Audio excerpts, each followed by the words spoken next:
Meeting is now streaming live on Facebook. Oh, hey, everybody. All right, here we are.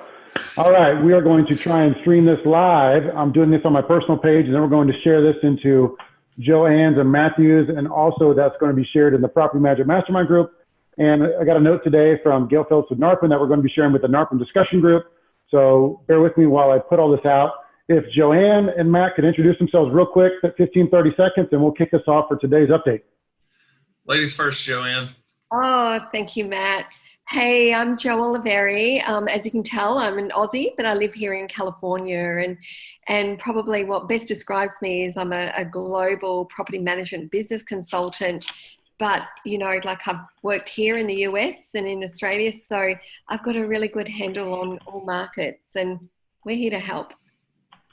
Awesome. Thanks, Jo. My name is Matthew Whitaker. I'm with a company called GKHouses. We are in 8 markets and manage around 2,500 homes in 8 markets. Are we up and running, Brad? Yeah, we're up and running. So we're sharing this with the mastermind group. If nothing else, if I can't get that accomplished, I'll go back and share it in the NARPM discussion group. All right, Matt, let's get into this. So you had at least 3 to 4 things you want to touch on for today. Probably the biggest news is what we want to hit on, and touch me with that, please. Yeah, let's start. First thing is the president suspended HUD evictions and foreclosures today. So thoughts on how you think that might affect all of us? That's a big deal. And so let me kind of kick it off, and I'll get turned over to Joanne for her comments here. But now that we have HUD involved and the feds involved, this is going to make it's almost a license to potentially not pay rent, because anytime you get the federal government involved, it's going to take weeks, months, years to really kind of get them pushing in the right direction. So that's a very scary thing that we have, that it supersedes all the states' rights that I'm a firm believer in. I like the federal help, but then I also don't want them to tell us what to do. You know, I'm a firm believer of don't tread on me, being a state of Texas. So that's my 2 cents worth. It is giant news, giant. Joanne, what's your spin on being in California? What are you hearing? Yeah, well, it's the same thing, you know, across California. You know, this is affecting everyone. So, you know, like, this is a big thing for the industry, because, of course, most of us get our revenue through management fees, and management fees is paid on rent collected. So if we have tenants not paying rent, then it's going to impact our business. And we have to do our utmost to ensure that our teams understand how to work with renters, so that they understand themselves that, you know, paying rent should be the first priority in what they do. Now, I know that with the federal government announcing this, it is going to, you know, impact where people place their priority in what they're going to pay first. But the other side to this is, my understanding is the federal government is also going to assist people with mortgage payments. So if an owner has mortgage payment due on their rental property, then what they should be doing is contacting their bank and finding out what they need to do, so that, you know, we're helping both sides of the coin here, the owners and the tenants. And as a result of that, you know, we're making sure that we're getting our revenue, because we need that. We've got to pay our property managers. We've got to look after everyone here. Yeah, no, thanks for that. I think it is important to look around the spectrum of everybody that we're responsible to. I think going back to the eviction thing, I'm not sure it like changes technically anything. I mean, courts are closed in Alabama and all of our other 8 markets. But what I think it does is it sends the message out to our residents that this is there, right? Like, they probably didn't think through the process of, oh, well, court's closed. But now it's kind of, they're on notice that this may not be a, you know, that evictions could get pushed off. And I think what happens is, when you're, you know, in a time of crisis and trying to figure out what money do I spend, where do I spend my next dollar? And even if the government sends checks, which they're talking about doing, to our residents, they're still going to be thinking, well, what's the most urgent? To me, the most urgent is probably around food, around keeping the utilities on, and rent, because it's not, you know, because evictions are being pushed off, maybe put to the end of a laundry list of items. And so, you know, for us as property managers, we need to be thoughtful around what happens if 20%, 25% of our residents don't pay rent. And then I don't necessarily get that management fee associated with that. How's that going to affect my business? So I think it's super important. Question, sir. Matt, may I? All right. So question on the evictions. Is there any guidance put out from HUD in writing yet? Or is this just kind of like a presidential edict that's going on where he says it's coming? Have you guys seen anything in writing? What have you seen? Yeah, I haven't seen anything. I haven't seen any anything technical in writing, but I have seen it posted on some of the news sites. So it definitely has happened. It's probably like anything else. It gets passed and then they figure out what it looks like later. Mm-hmm. Okay. I can see the evictions portion for sure because that's really immediate. But again, like the courts are already closed. So our plan with RentWorks was to go ahead with rent collection per normal guidelines. And if we have to, we still file evictions for the month of April. But we all know that we may not be able to get into a courtroom to try and solidify that for weeks on end. And this is supposed to be a short-term crisis. You know, it's supposed to be, short-term. I mean, just today, this is all speculative. I was listening to the Sean Hannity show on the drive back as I went and hit golf balls this afternoon, right? So I'm coming back from hitting golf balls and listening to Sean Hannity. And there's a rumor that there could be a treatment with malaria medicine, like stuff that's already on shelves right now that can treat this virus. So if all of a sudden we magically come up with I don't want to say a cure, but some sort of preventative measure that could really reduce this, this is just a temporary thing. So we can't go crazy like we're going batshit crazy for 6 months here. This is like, 2 weeks, 4 weeks, 6 weeks. Joanne, your comment. Yeah, well, I believe, this is something that we're all in this together. And as a community, and I mean like the broad spectrum community, everyone, what we need to do is, pretty much close everything down. And my belief is that if we close everything down for 4 weeks maximum, at the end of that 4 weeks, we can kill this virus naturally. But right now we keep infecting each other because, we are out there. They talk about social distancing, but everyone is queued up shoulder to shoulder to get into the grocery stores. So, that's not social distancing. We can't do anything until we fully understand how this virus is spread. And, my understanding is this virus will fly through the air for a distance of 10 feet before it actually falls to the ground. So, we're pretty close when we're out there in the streets and, as I said, lining up at the grocery stores. So if we as a society listen to what the government is saying and just shut everything down for 4 weeks, I believe that, at the end of 4 weeks, we'll be out of this. But now let's switch gears here. Let's talk school closings. Okay. Yeah. So let's talk social distancing. So school closings affect a lot of different things. It affects your staff. It affects the daycares because the daycare is closed. Now your staff members don't have a place to have their child care. Your tenants, they don't have a potential place for child care, which affects their work. So the school closings are a big deal. So Texas right now, they've pushed all the schools out till April 3rd, going back April 6th. So that's, 2.5, 3 weeks. It's basically a 3+ week spring break. Matt, what's going on in your neck of the woods? Yeah, they've done that in almost every market that we're in as well. And all of our in-office people are working from home right now. So they're able to take care of their children. Everybody's working remote. Me and one other guy are here at the office in Birmingham. We have at least one person in our offices around the country. But there's no doubt social distancing is like one step in this process. But, one of the things I want to say is, as property management business owners, we cannot focus on the silver bullet. Like, hopefully a silver bullet happens. Hopefully this malaria thing works out. But we also need to be prepared for some extended period of time where we're going to have an increase in labor and maybe a decrease in collections of management fees. And so you need, my advice to property management companies is, I don't know how long this is going to last, but you need to prepare for the fact that it could last a really long time. Just because, let's say the silver bullet does come around 4 weeks from now, everybody's cured. Well, we've probably put a lot of restaurants out of business in the meantime, a lot of small businesses out of business. And so it's not like a restaurant's just going to pop up one day after everybody's cured. So it's going to have a long tail recovery. And so we need to kind of be aware of that and be cognizant of that as we kind of plan for the next 60, 90, 120 days.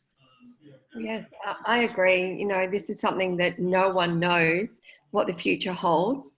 But I do know that the governments are being very responsible in, helping everyone through this period. I believe I heard in the broadcast this morning that they're releasing $1 trillion to, help people during this period. That's a lot of money. So we need to ensure that that money goes to the right places. And of course, they're doing that so that we don't lapse into a recession, because if we all panic, that's where the country will head. So we're going to have a health crisis and a financial crisis, and we don't want that. So I agree. On the school closing front, Joanne, what's going on in California? Have they shut down the schools yet? Oh, they've shut down the schools, and Governor Newsom actually said today that expect for the children not to go back to school in this school year. So, they're looking at August when the new school year starts. Wow. That's a long time, exactly. But, everyone is in this together and figuring out what to do as you move forward. And a lot of people are now working from home because we need this social distancing. So that will solve the, short-term crisis of what do we do with the children when the parents are working. A lot of people are going to be working from home. So let's talk about that, Joanne. So let's talk technology about allowing our people to work from home. So obviously we are on a Zoom call. So I'm a full-hearted recommended Zoom type consumer user. And so what we do is we have 10 virtual team members, remote team members that work in Mexico that work directly for RentWorks. Matt has a bunch as well. And so what we do is we do an all-day Zoom call. Like they log in at 9 a.m., they're all dressed and pretty, and they're accountable to be on Zoom, and then they can mute themselves. And so when they need something, they pick up the phone. We have a VoIP phone next to their desk. They pick up their phone and call, "Hey, Melanie, I got an issue, jump on." And so Melanie jumps on real quick, and they go back to mute. So technology-wise, we found that works very well. They can go on at 9, they can log off at 5, whatever your hours are going to be. And I say that in comparison to like Google Hangouts or some of the others where it's just really unreliable. Joanne, what have you seen? Matt, what have you seen as far as the technology involved in working remotely? Yeah, I think there's a lot of property managers that are probably behind the curve on this, Brad, because of our use of remote team members. We've kind of been developing, what are best practices. So we literally over the weekend made a split decision. Hey, everybody can do their jobs from home. The only thing we had to figure out how to do was move the phones, like replug in the phones and make sure those were working correctly.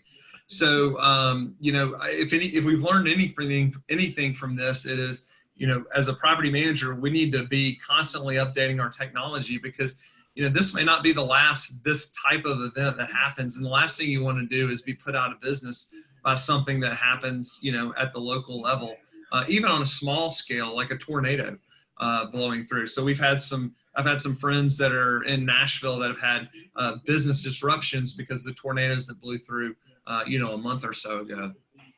Yeah, I agree with all of that. And I really do believe this is going to be a watershed moment for our industry because it's going to force us into using technology that we've been kind of skirting around for so many years and not fully immersing ourselves in, the opportunities that this technology holds for us. So this is going to force us into that. And I've been speaking to a few of the different technology companies where they are now, fast forwarding development of different things for our industry. For instance, this morning I was speaking to someone about doing remote property inspections. That is when the resident is living in the property, being able to do remote inspections on that property.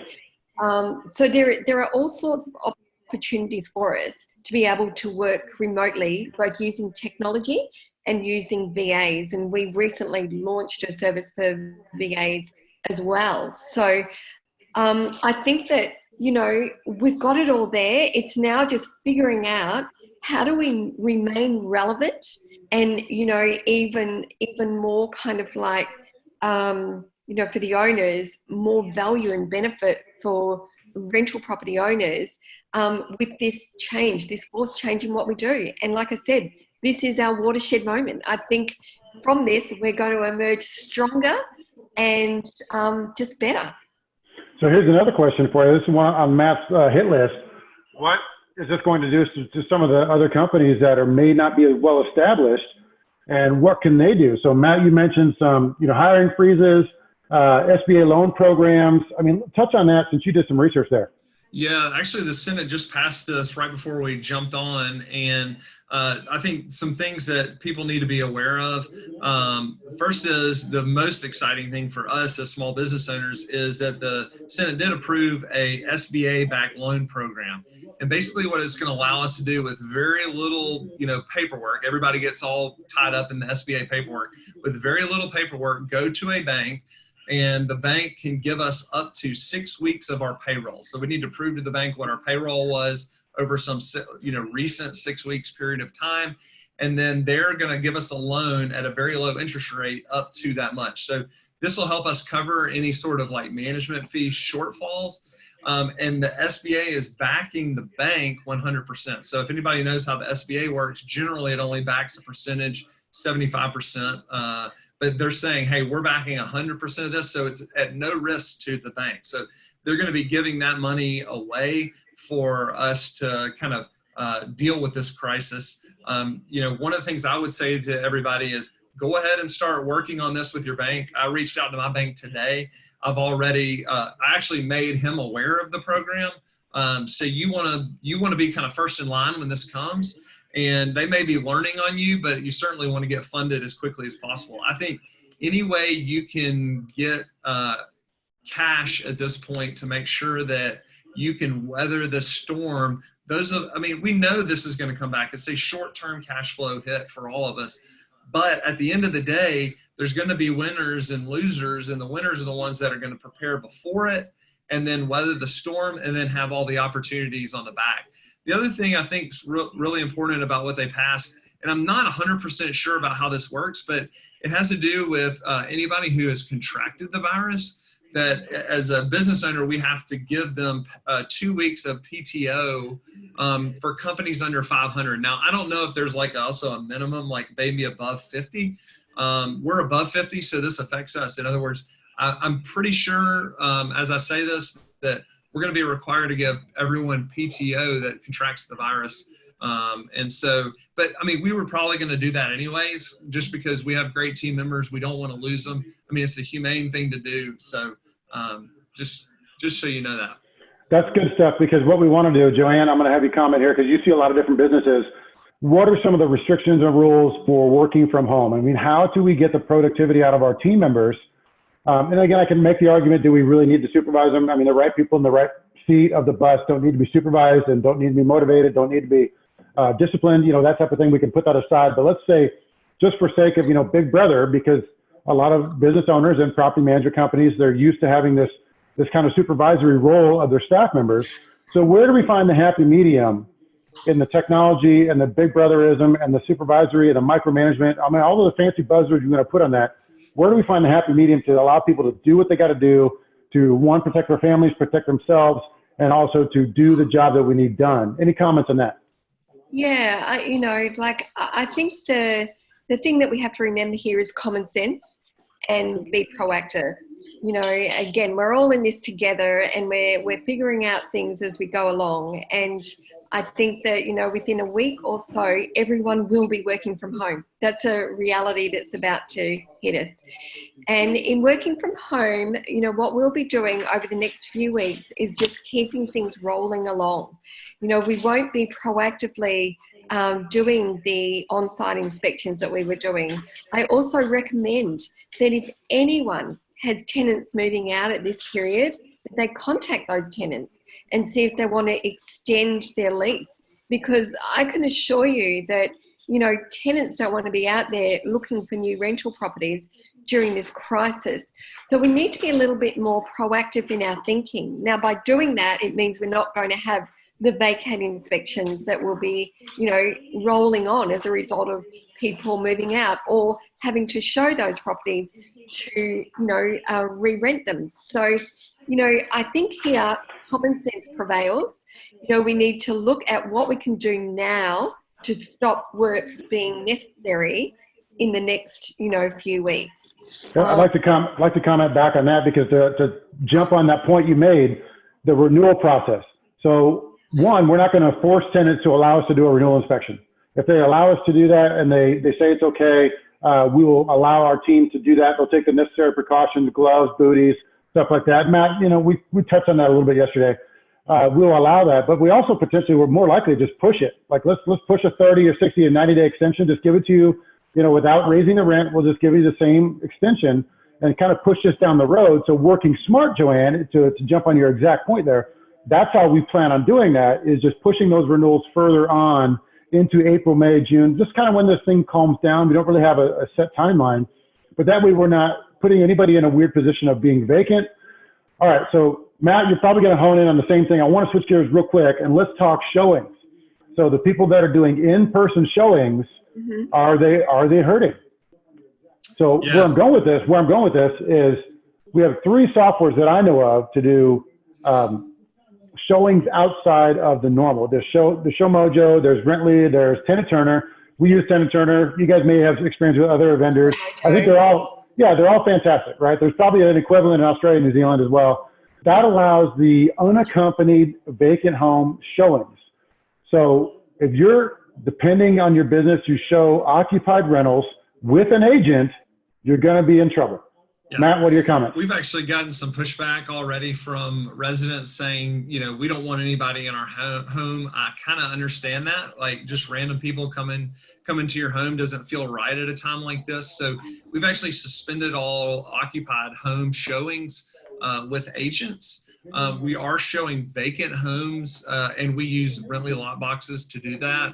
And we're actually promoting that on our website. Hey, people free showings. You don't have to worry about seeing some random person show up, and you can go see this home on your own. You can do an all digital showing, all digital, go through the whole process completely digitally. So I think at a time like this, if you're wise, you need to promote the idea that people probably don't want to be around random people, and let's promote those digital showings and kind of the digital rental pipeline that we have. Now, Joanne, what are you seeing in your market? Like, as far as what are you seeing as you're talking to different parts of the world? Is this going to become like an "I told you so" moment for the folks that do unaccompanied vacant home showings? This is truly, again, changing the landscape of what we do, and we've had a lot of questions over this. And, obviously we've got to get those properties showing so that we can rent them, because we don't want vacant properties during this time. So again, like these people that need to look at, move out of their properties, they will welcome the opportunity of staying in their property and, not having to go out and look. But for those showing properties, we do have vacant properties at this time. So what we've recommended that they do is that they can actually go through and do a video tour of that property, which most have anyhow. You can create a PowerPoint presentation or just a presentation online. So, think outside the square and do an online showing to anyone who's interested in that property. Do a walkthrough so they can see what it's like. If you are going to do an in-person showing, then you need to be pretty sure that you're protecting them, yourselves, the company, your team, and anyone looking at that property by having a disclaimer that, they do not carry the virus, and that, this property has been decontaminated. So what we're recommending is that, no pens, no paper, that you actually have a text message that you can text to the person who's looking at the property, so that one, we know that their name and their cell number. A text message can go to them before they enter the property to say that they confirm that they are not exposed or carrying the virus, and that they're entering under their own risks. And then they will send a text message back saying, "I agree," and then they can enter the property. Now, the other thing with this is that, you know, as they enter the property, it should be one person allowed at a time through the property. And, you know, when that person goes in, you have hand sanitizer on entry and hand sanitizer on exit. If you can find it. Yeah. And, you know, as they enter the property, have, you know, booty covers so that their shoes are covered. And we're doing everything possible to ensure that, you know, we're protecting, you know, anyone who enters that property, our team who are showing the property, and the owners can see that we are, you know, doing what we can to get their properties rented. Excellent. So let me make a couple points there. So what I'd like to say is, you know, Joanne, great comments there on the precautionary things of the booties and the hand sanitizer and stuff like that. I believe that this would be an excellent, perfect opportunity for everybody to switch their policy long-term to avoid the in-person showings. So if you don't understand the word safety at this point, now is the time. Everyone thought safety for agents means that they don't want to get raped and killed when they go out and show properties. Well, now you're getting infected with a virus by going out and showing property. And so I'm not going to put anybody in my team in that situation to go out and show an in-person showing. Another good point you made, Joanne, is no group showings. Other companies might be doing an open house scenario where they're open to show the property on an occupied property from noon to 4 o'clock on a Saturday, right? So this is open house showing technique that creates all this fake buzz and all this other stuff that people have used 2 weeks ago to show property that was working. Now is not going to work. So we did this a long time ago at RentWorks. We switched our policy to where we only show vacant homes. And I wrote up a big 2-page letter that we sent to all the owners that said, this is why we're doing this. This is all the safety measures. This is what, you know, we decided to do. No pushback, right? If an owner comes to us and says, I've got to show the home occupied with the tenant because that's how a really crappy property manager did it that's in this market, and there are a lot of them that are crappy in this market. When they do that, owners think that this is the norm, that this is okay. Well, have you ever been a tenant and been invaded by showings? It's infuriating. Oh, and guess what? Now they're going to spread a virus. So how's that going to make you feel? Yeah. I don't get fired up on this, but this is one of the things that I've always been preaching. And people are, you know, they're always like set in their own stupid ways of, oh, I'm only going to show property during noon and 4 on a Saturday because I think it's the coolest thing ever. And I'm only going to do in-person showings because that's how everybody else in our market does it. Guess what, suckers? Now you got to make a change. So get on it. All right, I'm going to get off my high horse there for a minute. Brad, go ahead, Matt. With our last couple of minutes, can I say one more thing that I think is important for property managers? One of the things that we brought up was like cleaning homes. Like if a tenant does move out, hopefully they don't, but if a resident does move out, what are you going to like, how long does this thing live on surfaces? So I went and researched it. What it appears right now is that it lives on most surfaces up to 3 hours, maybe 4 hours.